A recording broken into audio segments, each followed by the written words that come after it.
So, terrible week of picks last week. Fair play to Rory McIlroy.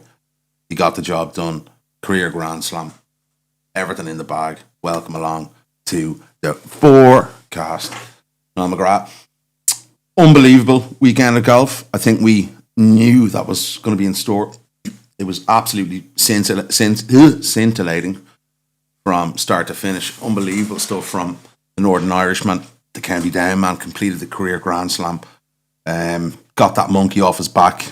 Didn't come without drama, as we saw.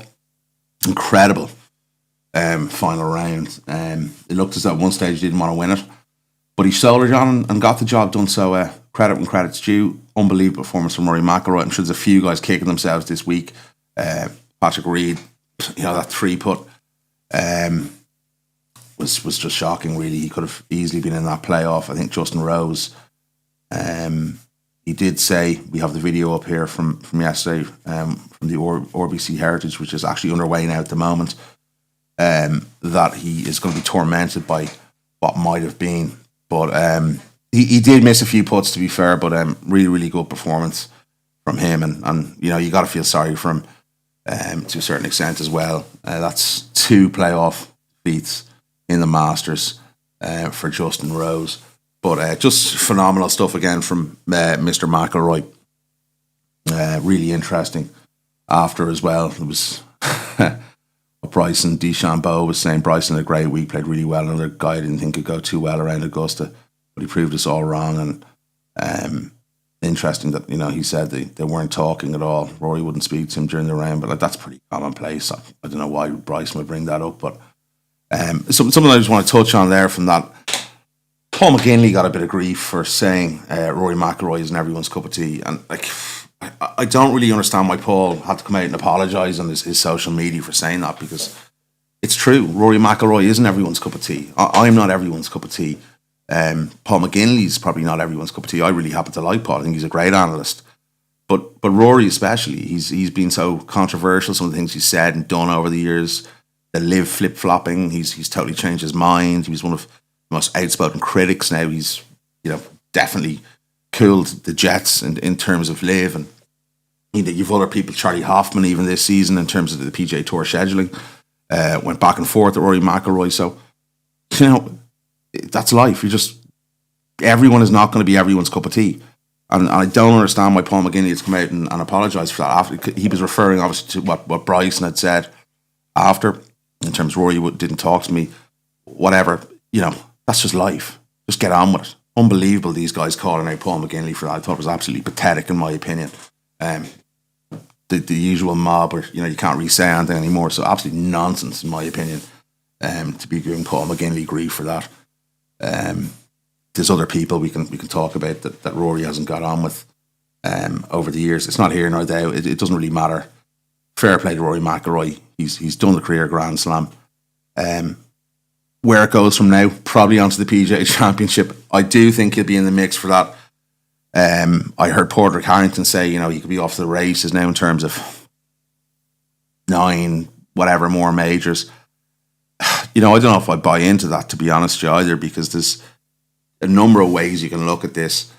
It could even have the opposite effect for Rory McIlroy. He could go out, I've achieved literally everything in the game now, bar an Olympic medal, as Scottie Scheffler said. So it could have the reverse effect. We often see it with sports, with athletes and stuff. Once they've achieved everything, sometimes they slow down and it goes the other way. It could also go that way, but I think on this landscape that we're in at the moment, in terms of how many different majors winners we've had over the last number of years, I don't really see it going that way, where he's going to go and hose everyone and win everything, because we've Scottie Scheffler there, a guy who's over his last 2 events has finished 4th and 2nd. A guy who's missed the first 6 weeks of the season through injury, finished 4th, defending his title at the Masters, and you've people online writing the guy off. Absolute fucking bullshit. To be honest with you, crazy amount of posts saying that this week. One on Twitter replied to earlier on there. Just nonsensical talk. So that is going to be really interesting. It could kick him on though, but the pressure is off him now. The monkey's off his back at the Grand Slam. Won his first major in over a decade to complete that. he could be off to the races. But I think it's too early to be going along those lines and saying he's going to go on and kick on and win 18, because I generally don't see that happening. But what a performance, incredible from Rory McIlroy. I think he's going to be at Old Trafford or something possibly tonight for the Lyon Manchester United game. Ruben Amorim, the Man United manager, officially asked him there, so that'll be pretty cool. I'm sure you get a decent reception at Old Trafford this week. But yeah, a word for Justin Rose as well. What a competitor, what a player.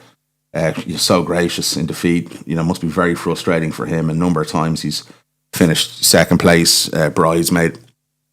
But full credit to him. Unlucky in the playoff, but what drama we witnessed. Definitely up there in terms of a spectacle. I went out and had a few beers and watched when I got back from Spain on Sunday, and there was, like, again, Rory isn't everyone's cup of tea. There was some mixed vibes in the pub. Definitely not all pro Rory, even here in Ireland. So it was interesting to see. That's just going back to the Paul McGinley point, but again, what a tournament. Incredible stuff all week to watch. And again, credit to Bryson DeChambeau. It didn't go his way. Was out of sorts in the Sunday. I thought we were going to have a very, very different Sunday. I actually thought Bryson was going to win, but that obviously didn't prove to be the case. Okay, so let's get on to this week. Lots to look forward to. It's actually already underway, the action. I posted my picks earlier on Twitter and on here in the post section. So if you missed that, you can see there. You can check the timing of it and all. It's before the event started. But I've actually backed Sami Välimäki, who is currently leading. Sami is 5 under through 10 holes at Harbour, or Hilton Head, should I say. Unbelievable stuff at Harbour Town Links Golf Course.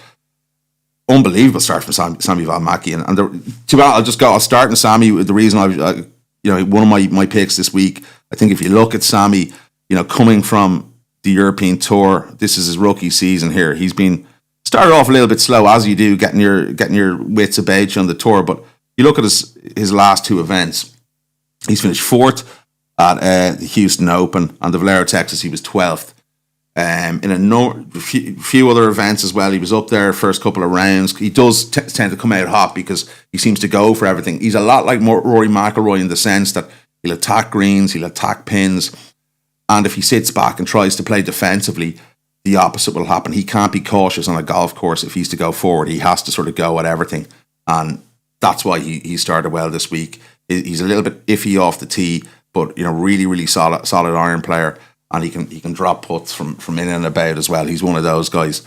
So that's why Sami is up on my list this week. And he would have got huge odds on Sami. I think you'll see the odds there. These are pre-tournament odds.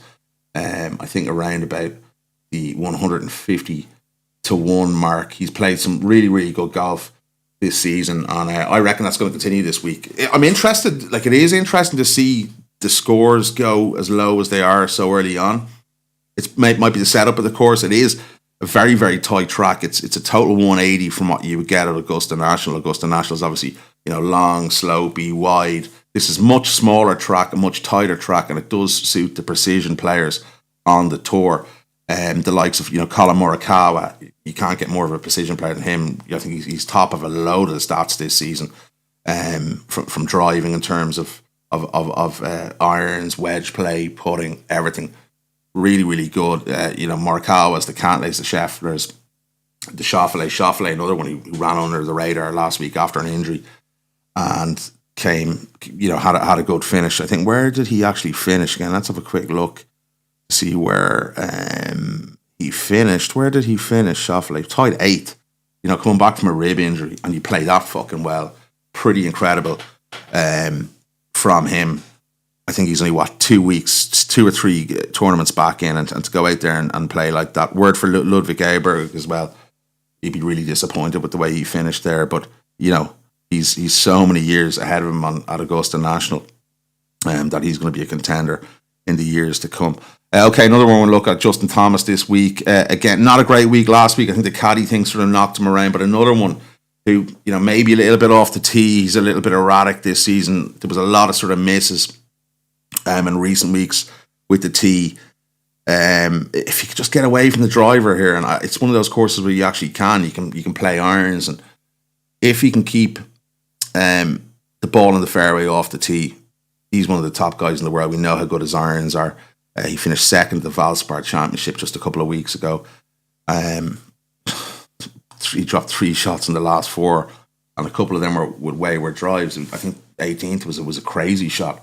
He's just 3 wood, banged the ball in the fairway. He went for the driver, ended up in the rough, and it cost him basically a playoff and a potential championship, where he really should have gotten away with that one. So I think Justin, all-round form, definitely trending in the right direction.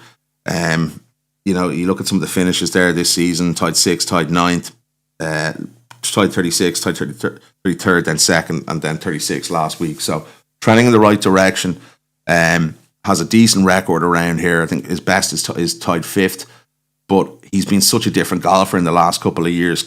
When he's made this comeback, this resurgence, because obviously after when he won his last championship in 2022, was the USPGA. He hasn't won since then. So something has to give with Justin Thomas, and I think maybe it could be this week. It could be anyone's week this week. There's a lot of good. Scottie Scheffler as well has to be looked upon, but you're going to get Justin about, I think, sort of like the 28 region this week, which is you're going to see it down the bottom there anyway. But definitely a good pick for me. Also, going to go with his good pal Jordan Spieth. Really good finish last week. We did hip him up here. Just a little bit erratic again, as we know. Jordan off the tee, a little bit all over the place. Iron play has looked really solid. Putting, especially, if you've noticed his putting in recent weeks, he's starting to drop those 7 to 5 footers again that he was missing over the last 2 to 3 years when he's been on this sort of, obviously, a little bit of a career slump. He's got the wrist injury fixed now. He took the 6 months out from the end of last season. It seems to be behind him now. He's trending so well in the right direction. You just look at those the last few performances here. Really good. 28th, 12th, 14th at Augusta. He's going to be erratic off the tee. You're going to get that with Jordan Spieth, but a place and a course he's won on before. 2022 he won on, finished runner-up to Matt Fitzpatrick in 2023, and obviously Scottie won last year. Loves this track around here, Harbour Town Links. Matt Fitzpatrick does as well. Terrible form this season, but a guy that Matt used to actually travel there when he was a kid. His family used to go there, himself and Alex, his mum and dad. So a place like, it is a place where anyone can win on. Graham McDowell won there, I think, in 2012. Stuart Sink, we see a number of the names there, 2021. Fitzpatrick, Scheffler. It is a track where you get a sort of a mix of players who are short hitters, players who are long hitters. It's a course for anyone. But I'm just surprised it's scoring so easy. Just have a little look now at the moment. Scammy Van Mackey's 5 under, still leading. Keegan Bradley up there. Keegan's nearly playing himself into his own Ryder Cup team. He's going to have to make a decision soon. He's playing so well this season. Unbelievable stuff from Keegan there again. It is underway. But as I said, I did post my selections earlier on this morning. I didn't know if I was going to get a chance to do it, but obviously I'm here doing it now. So we also have another man that I'm just pulling up all this now that I think is going to go really well around here. I didn't actually really like him too much last week. I thought he was a little bit all over the place, but it is Lucas Glover. I was surprised he was actually so bad last week at Augusta. He really just didn't get going at all. But if you look at Lucas and what sort of courses suit him, as I said, this is a total 180. He last 2 seasons he's been really good off the tee, really good solid driver, really good iron play. He's improving the whole time with that broomstick putter. So I'm sort of you're looking at a guy here, I think he's been quoted, he's massive odds there again on the ticker. You'll see coming up, I think he's like around the 150 to 1 mark. You're going to get him at big odds, maybe anywhere you put him on pre-tournament. Missed the cut at the Masters last week, tied 3rd, tied 8th before that. This course really suits him. Small, as I said, he's accurate off the fairway, really good iron player, small greens. If he can hit the precision and hit the ball close, a lot like Shane Lowry, who I think is going to have a good shot as well. Like very, very similar sentiments from Lucas Glover to Shane Lowry. You're going to get Shane, I think, 40-1 on the exchange, and he was 40-1, maybe a little bit shorter, 28s, 30s on the regular bet. And terrible final round at the Masters last week. Was in contention until Sunday when he went out with Scottie Scheffler. He was 5 under and just had an absolute nightmare. Went 81 9 over par round at Augusta National. Very disappointing, but as you see there, trending in the right direction. Like look at all these scores. Like we're looking at, top 20, top 10, top 20, top 10, and then we go back to AT&T, finished second to Rory. A couple of finishes further back there, but really, really solid form this season. Best start to FedEx Cup season ever for Shane Lowry, and most consistent form easily of his PGA Tour career at this point of the year to date. No doubt about it. Talked about Corey Connors too. Really do like Corey this week. I'm going to pull up this here. Here. And we're going to have a look at, Corey just quickly becoming one of the best players on the tour. Just fantastic all round.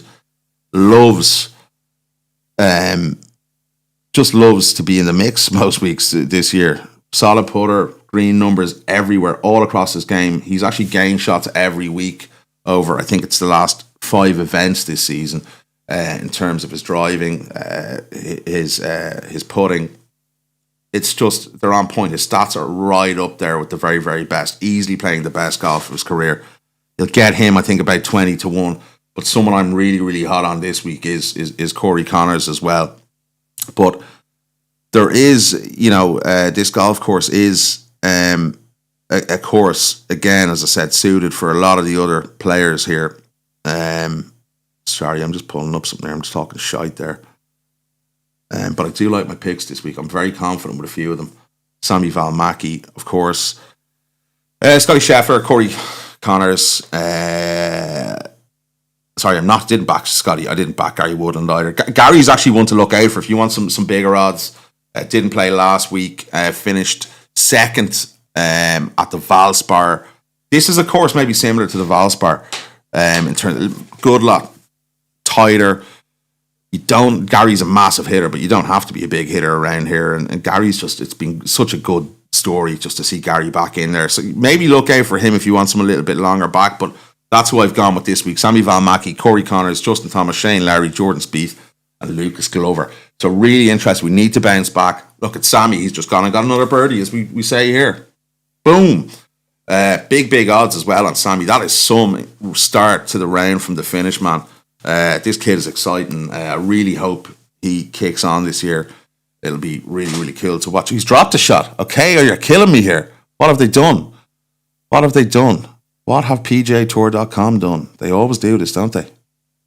Okay, I'll try and confirm that. Anyway, it doesn't matter. Another one will go well. Patrick Cantlay will go well this week, I think, as well. If these marked out, Morikawa, Cantlay, Schauffele, Scheffler, they're guys that you just really can't rule out around this track. It's going to be very interesting. I do still feel that Scotty's a week out from being at his very, very maximum best.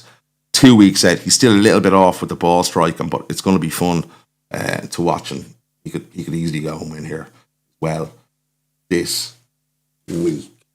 Okay, that's pretty much everything. And as I said, guys, do like, share, comment. I'm going to start adding more sections to this. It's quite raw. It's, we did get started quite quickly. I'm running everything here myself. I need to get more structured and organised. I just felt as though I need to get going with the Masters on, because there's obviously a lot going on. Do subscribe. See it all there on the screen. Hit the notification button. Share. Do whatever you want on Twitter. But really enjoyable week at the Masters, and I'm looking forward to this. And you know what we're going to do as well? I'm going to actually go live on Sunday night if we do have anyone in the mix on Sunday night, and hopefully we will, because as I said, the record's been pretty good bar the Masters over this season to date. So really just going to see how that pans out, and if it's, I'm sure, what will the finish time be there? It'll probably be about 11 Irish time, so I can probably jump on not 100%, but I'll put something up anyway if I'm going to jump on. You can hit me up on social media as well, Niall McGrath 4 everywhere. And do share, do subscribe, all that. And there was a huge amount of numbers on the videos we've had on channel this week.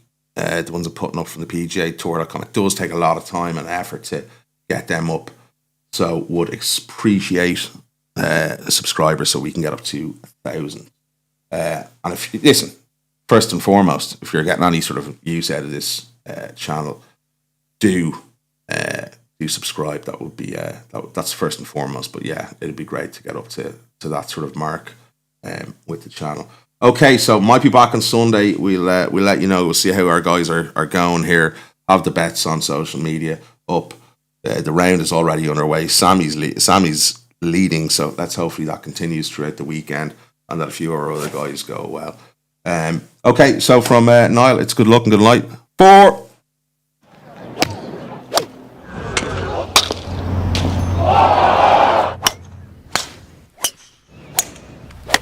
All right. Ball out.